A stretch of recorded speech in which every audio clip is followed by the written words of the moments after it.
Yes, indeed we can. And we already have. And for quite some time.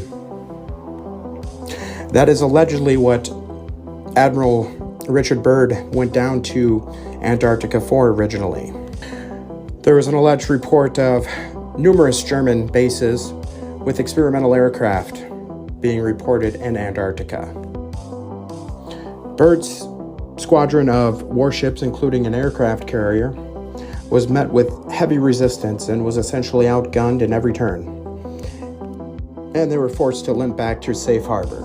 An interesting note about what UFOs actually are is I find it strange that the last 50 years you have these flying disc-shaped objects.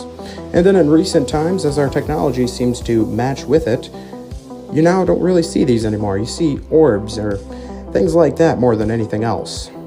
Perhaps they're not visitors from another planet. Question everything.